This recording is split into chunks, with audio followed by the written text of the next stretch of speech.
Okay. I'm slightly intimidated that yours is already on there. No, it's usually like basic stuff, so I didn't. But this was my favorite, so I spent most time with this one last night. And again, I make up my own story, so I don't know if they're true or not. It just it makes sense to me at one point. We all ready? Yes. Hi everyone, this is Max. I'm in Chicago with Nathan, Jordan, Adelia, and Matt. And we are going to read Sonnet, Name, Address, Date by Bernadette Mayer. Name, address, date. I cannot remember. An eye for an eye. Then and there my, this is your second chance to, history repeats itself. And a tooth for a tooth is a tooth.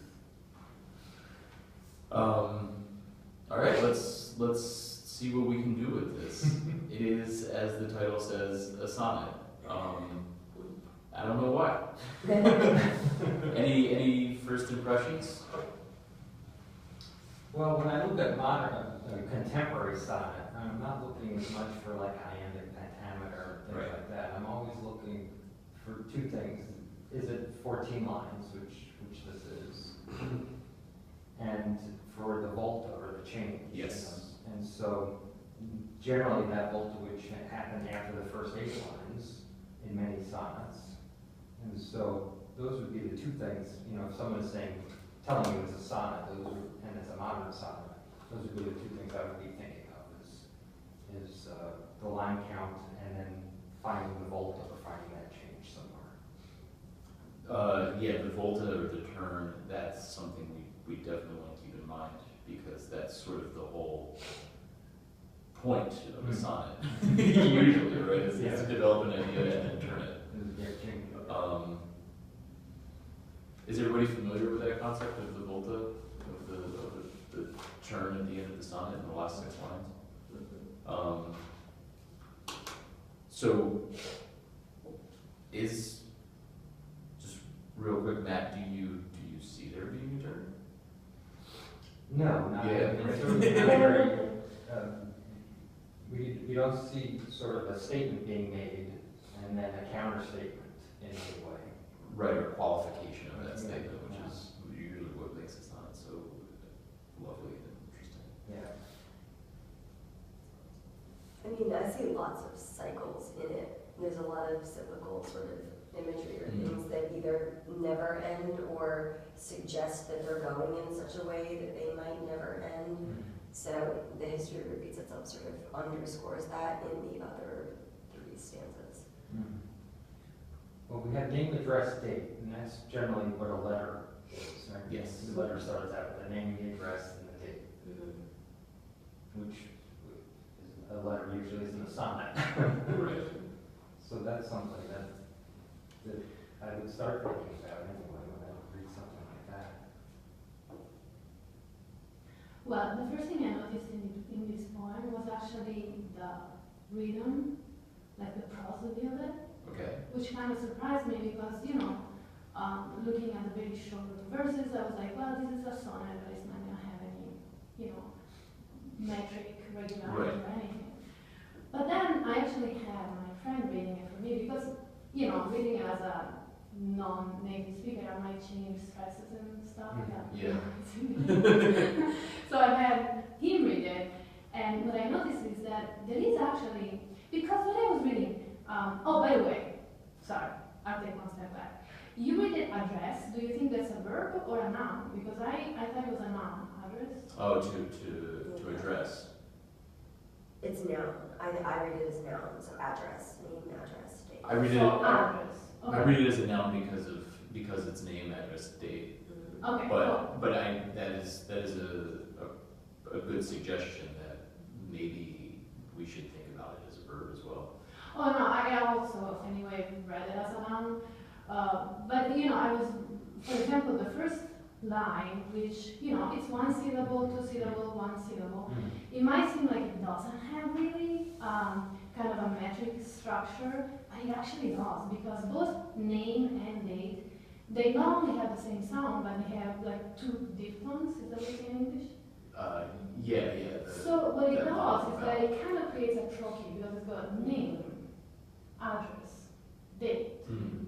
It kind of creates that regular pattern, which is like what I noticed. I like that. And then like it's funny because, well, the fourth stanza is all anapes, and a tooth, where a tooth is a tooth, so that's also very Yeah. regular. And then my favorite is the second stanza. This is your Because, second chance. yeah, because, I was spending a little bit of time and I was like, how should I read this? And so I really tried to stop and take a breath, like a tiny breath at the end of each verse. And it's like, this is your set, kunch, anstu. It's a heartbeat. Mm. It's Ooh. like da-da, da-da, That's da-da, great. da-da. Thank you, Adelia, for all of these metric glosses. I love that. I love it so The much. heartbeat's great. This is your set. Yeah. Right, and the spacing invites that as well, because it's a long, Right, it's a chunk of 4 letters followed by a chunk of 2 letters. right. So that really, like, I was like, oh, it's so cool. I don't know why, Cool. That is I really like that a cool. lot. and it keeps going. It is kind of like, because even in the third, which is like the one that is, like he changes. The first is a dactyl, I think you call it, and then you have 2 ions. But it is still, you can feel the prosody, like you can feel the rhythm that keeps going, because it's like, this is your set, kunch, ans, tu. History here changes, but then you have again, repeats itself. Mhm. It's like, it keeps going. It's like, I'm not feeling the rhythm as much as you are. well. It repeats in itself are items, it repeats Yeah. itself. History is a tricky, right? It's death. But anyway, I thought, There's a lot going on with sound. This I hadn't really noticed that or been paying attention to that. So I'm quite glad that you brought this up. I just noticed in the second stanza there, breaking up the word second and chance. That's kind of a novel thing. Yeah, I don't normally see words broken across broken like in that. half across lines like that.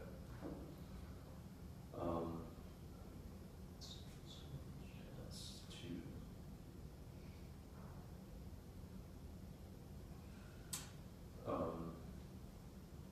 So let's look at the first line again, which is also the title. Name, address, date. We said that these are the elements of a letter.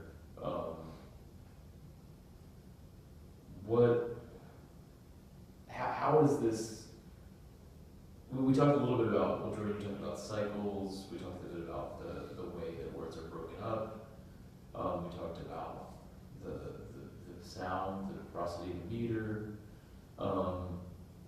So what does this all have to do with name, address, date, which is extremely, it's a rather dull and formulaic phrase. I don't know, what is that title and first line about? Other than things that go into a letter or elsewhere, other sorts of sort of formal things. I think, it's a fixed formula in that order, which either is a letter or for something that, okay, should say something first. The fact that there are like 2 lines in which an eye for an eye and a tooth for a tooth, and then the fact that it says this is your second chance makes me think of someone who committed either a crime or hurt someone else or something like that. So it could even be someone getting arrested. Like name, address, date. That's the first thing you get at the police station. Right, They get ask your you that. information. Yeah. So yeah, those are the things that came to mind. Someone is trying to either make up for something through a letter, or that is actually being arrested or remembering or something like that. You know. Or maybe it's the history repeats itself because we choose not to remember the name, the address, the date, the history. Mhm. So not in terms of the letter specifically, but in terms of like the things you remember about a thing. Right. And without that, you continue these cycles. Yeah, this is new to me, but one interpretation would be the first 8 lines is kind of like hopeful history. There's kind of this recurring theme of an eye for an eye or a tooth for a tooth, which is kind of a loaded phrase Right. that I haven't researched, but it kind of, to me, has kind of this Western culture, Old Testament feel to it. Yes. I'd have to research that to verify it, but so the first 8 words are kind of hopeful. It's like, this is your second chance, you know. I cannot remember an eye for an eye. I think that eye for an eye, tooth for a tooth phrase is very kind of From Exodus, I think. comes across vindictive, retributive. No, I don't. No, Or, I don't think originally. I think it was originally put in the Bible for justice, for a sense of equity and fairness. So if, for example, if someone stole one of your sheep, he would then steal one of his sheep and 2 of his kids. And that would be unfair. Right. So they said, no, an eye for an eye and a tooth for a tooth. If someone stole one of your sheep, you get your sheep back and plus 1 of his, but you don't get to steal his kids too. That wouldn't be fair. So I think that this is not it's not about retribution, it's about actually fairness and about people not taking advantage of others who've taken advantage of them, but making sure that there's justice and equitable justice. That's how I think of that phrase. It's a very well, the first 8 lines to me come across as kind of like one of those sunny, hopeful, forgiveness, lovey-dovey thing. you have a second Let's chance. just forget about the past, and this is your second chance. I can't remember. Then the second part of it's like a little bit. So just because something didn't go right in the past, we can forget that, wash the slate clean, and you can have a bright future. Then the second 6 lines leave me a little bit more less hopeful about the future. No, history repeats itself. It was just kind of like contradicting. I cannot remember history. It's So not, we're doomed to repeat history, and a tooth for a tooth, a tooth for a tooth, like meaning, I don't know, like that's the volta there, the transition I like from the that. first 8 to the second 6. There's something going on with questioning. Can we just wash the slate clean and have forgiveness and move on, and can the future be different than the past without the negative consequences or some of the pain and hurt in the past? And then the last 6 lines to me says no, history is going to repeat itself. And So in the first 8 lines, there's this sense of, there's this more forgiving sense of justice, right? Like you get a second chance. But then the volta comes when the realization is that this person or this event will continue to happen. That there's no second chance to do better or to break out of the cycle. It's going to keep repeating itself. Like this realization that there's no real improvement. And building on what he said, like it's a little bit like, well, if you took my sheep, I could take 1 of yours back as a punishment or something, or just fairness or justice. Maybe it is saying that there's fairness and justice. Like you don't get away with past injustices here, or there's different ways to view this. But I mean, how did you interpret the second 6 lines as opposed to the first 8? well, the thing that really stuck out for me in those final 6 lines are, it's not itself, I-T-S-E-L-F, it's self. So history is almost, it's turned into what, like idea, right? With its own essence,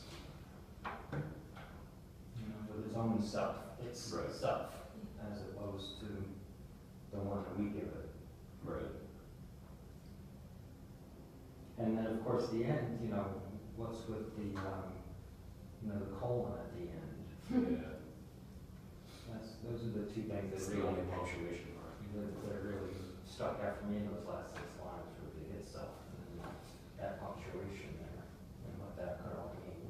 I think that so the punctuation for me, the way that I tied that back is, so the first stanza, it sort of ends on like a cliffhanger, for lack of a better term. Then in there, my, what? And then this is your second chance to, what?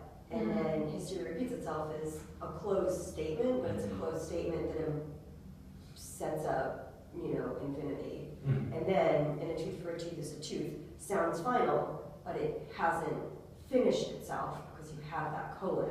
So in the same way, the first two stanzas don't finish themselves, this implies that it's going to keep going. And we've lost something if we think of this as an equation, like a tooth for a tooth, so you have 2 teeth, but you're left with a tooth. And a tooth is what you trade for tooth. So you will continue taking this tooth down here, reinserting it into the first line, and you will do this forever. And I don't know if there's any sort of judgment call or like value applied to any of this, other than that it will keep happening. So I don't know if I'm getting any sort of like justice or like reconciliation or retribution out of it, just this like insistence that regardless, all of these things will keep happening. I like that you're reading of a tooth for a tooth is a tooth. Like that there's, I don't know, what happens when somebody knocks out your tooth and you get their tooth in return? Like, what do you, it's just a tooth. And then it's a tooth, and a tooth for a tooth is a tooth, so get their tooth, and Right. then you're just trading teeth from. Yeah. Halloween comes! Getting other people's teeth in your mouth. I don't know if this is at all what's happening here, or it's pertinent, but when I read a tooth for a tooth is a tooth, it kind of reminds me of a rose is a rose is a rose. Yes. Likewise. Yeah, and I thought, she's taking basically the first two, a tooth for a tooth, are actually part of the formula, the fixed formula, an eye for an eye and a tooth for a tooth. And then she's adding the third one, which is a tooth. And it kind of makes like, I don't know, like I see it as a conscious way to reach towards the other poem. Be like, oh, look what I'm doing. Plus, like I was thinking about these tools, like what a tooth is, right? And it kind of like comes out of your gums like a flower would from the store. So it can't, I'm sorry. Go on. So like, it comes out, it grows from your gum, yeah. like a flower would. So it kind of like, there is a double reference to, Right, to the some roots. similarity or whatever, and it has roots and it has, Right, I like that, yeah. The roots, that's a great observation. And the history repeats itself line reminds me of Stein. The last line is history teaches. Yes. History teaches. Yes, history teaches it, history teaches, yeah, exactly. Yeah. It's this sort of cyclical thing about history. It just kind of exists for itself or something. What is it teaching if you're not remembering the name, the address, or the date? That's good. And I cannot remember. I cannot remember. Well, I think it's just she moves away from the notion of I cannot remember in the second 6. But I could be reading that wrong. I may be making some assumptions.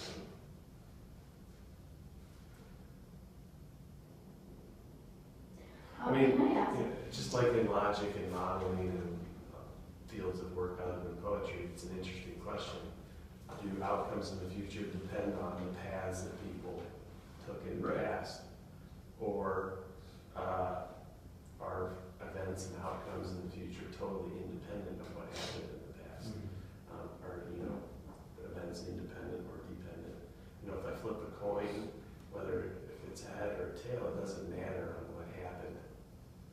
past coin flips means there's a 50 Right. chance. It's always a It 50-50 shouldn't chance. matter, but the reality is something may have happened to that coin in the past. Somebody may have shaped some side of it that makes it more likely that one side is going to turn up in the future. So, you know, how much do the paths that we trod in the past influence or affect the outcomes that we have today versus how much is what happens today is truly independent of what happened in the past.